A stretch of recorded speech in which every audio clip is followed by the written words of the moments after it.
ஒரு பையன் இதே போலத்தான் குடுகுடுன்னு ஓடி போய் அப்பாட்ட கேட்டான், அப்பா அப்பா இந்த உலகத்துல அரசியல்வாதிங்கிறாங்க, அதிகாரிங்கிறாங்க, எனக்கு ஒண்ணுமே புரியலப்பா. அப்பா சொல்றாரு, டேய் நான் தாண்டா அரசியல்வாதி, உங்க அம்மா தாண்டா அதிகாரி, நம்ம வீட்டுல வேலை பார்க்காங்கல்லடா அவங்க தாண்டா தொழிலாளர் வர்க்கம், நீ தாண்டா இளைய சமுதாயம், உனக்கு எடுத்து இருக்கல தங்கச்சி பாப்பா அதுதாண்டா இந்தியாவின் எதிர்காலம் அப்படிங்கிறாரு. பையனுக்கு ஒண்ணுமே புரியல. அப்பா என்னமோ சொன்னாருன்னு சொல்லிட்டு குப்பரப்படுத்து தூங்கிட்டான்.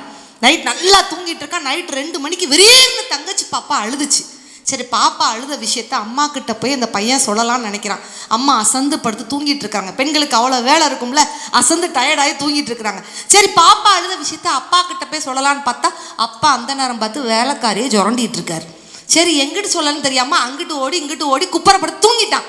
காலையில் எந்திரிச்சான், குடுகுடுன்னு அப்பாட்ட ஓடினான். அப்பா அப்பா நேற்று நீங்கள் ஒரு விஷயம் சொன்னீங்கல்ல, எனக்கு நல்லா புரிஞ்சிச்சுப்பா அப்படின்னா. டே என்னடா புரிஞ்சிச்சு அப்படிங்கிறாரு அப்பா. பையன் தெளிவாக சொல்கிறான், அப்பா இந்தியாவின் எதிர்காலம் அழுது கொண்டிருக்கிறது, இந்தியாவின் எதிர்காலம் அழுது கொண்டிருக்கிறது, அதிகாரிகள் உறங்கி கொண்டிருக்கிறார்கள், அரசியல்வாதிகள் தொழிலாளர் வர்க்கத்தை சுரண்டி கொண்டிருக்கிறார்கள், இதை எங்கே சொல்வது என்று தெரியாமல் ஒரு இளைய சமுதாயம் அங்கும் இங்குமாக ஆடி ஓடி ஓய்ந்து உறங்கி விட்டது அப்படின்ட்டு சொன்னான்.